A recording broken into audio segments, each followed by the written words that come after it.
Hi Lee. Lee, a terrific start to the season, joint top of the table.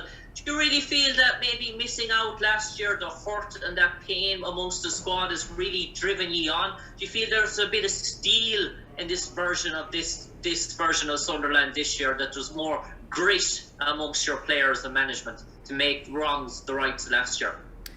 I think you've got to use all your experiences to drive you forward. I think obviously we made big decisions over the summer, and when you inherit a squad from another manager, as a coach, you naturally want to move it and evolutionise it, if you like, towards the way that you want to play. And the fact that we didn't go up just meant that we was going to make these big, bold, sort of brave decisions, and a lot of players left, a lot of new players came in, and sometimes you need that freshness. I felt having not gone up last year, the place could get a little bit stale if we didn't freshen the squad up. And I think we brought in like 5 or 6 really sort of young, talented, hungry players full of energy. We've got a nice balance with the experience of the likes of Bailey and Flano and Corey Evans, McGeady, and it's been a nice vibe so far. I think the start was important this year. Young players naturally need a positive sort of vibe, and we're certainly getting that from the crowd at the moment, because they're enjoying the way the lads are playing. So we are a different team.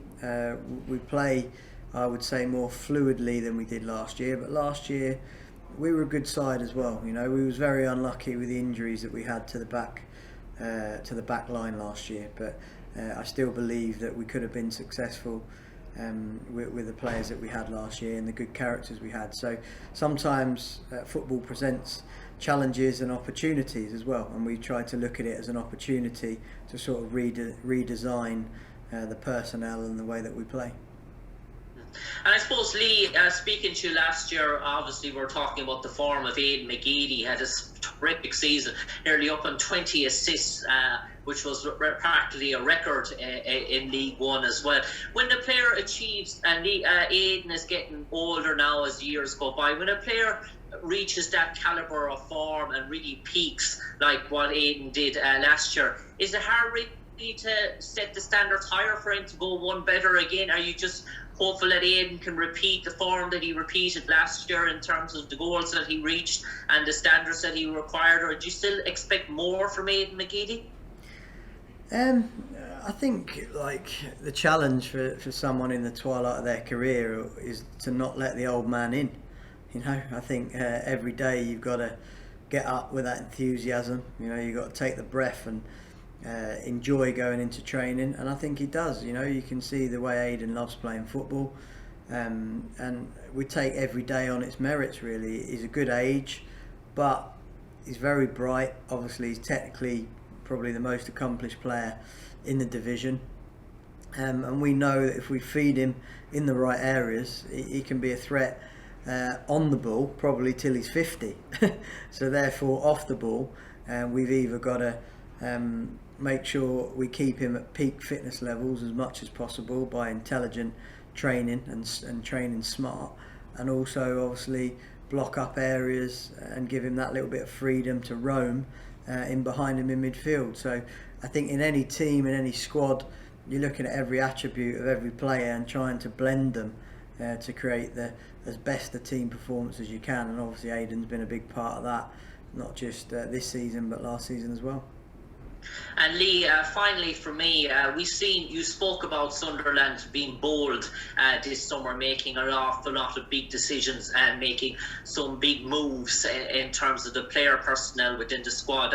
I was speaking to Wayne Rooney during the week, and you see the situation Derby County are in. Sunderland are a massive club, big tradition, big heritage. Obviously they feel they want to be climbing the leagues and to get back where they belong, but there's a thread of caution in there as well in terms of how you go about it, in terms of the players you bring in, the funds, the balances in and out, because we've seen big clubs like Wigan go through crisis, we've seen Hull go through crisis, Derby going through crisis. I suppose Sunderland are not really immune to that, even though they're a massive club. So how important is it that every decision you make, that you make it for the best interest of the football club, long term as well as short term?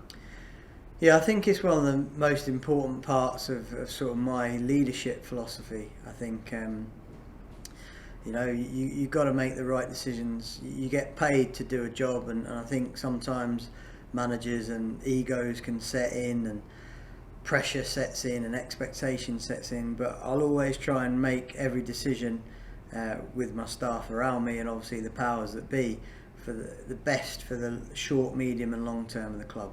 And I think that is so difficult to do now with the social media and how quickly media in general can create a storm. But I truly believe that's the best way to go. I've done that with every decision I made at Bristol City, at Barnsley before that, and at Oldham before that. So it'll be no different here. And hopefully, we keep making good decisions. We live in the moment as well. We can't be a prisoner of our past. It's all too easy to talk about how big a club this should be and could be, but at the end of the day, it's those lads that are on the pitch, that cross the line in the moment, that need clarity. They need confidence, they need belief to match their undoubted ability. And it's a really tough division, as we know.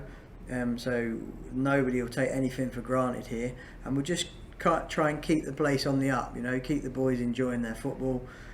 When we hit bad times, continue to stick to our philosophy and play the way we want to play, and hopefully we earn the respect of the people around us and get that encouragement from the sidelines. Cheers, Lee, and best of luck against Bolton at the weekend. Thank you. Cheers.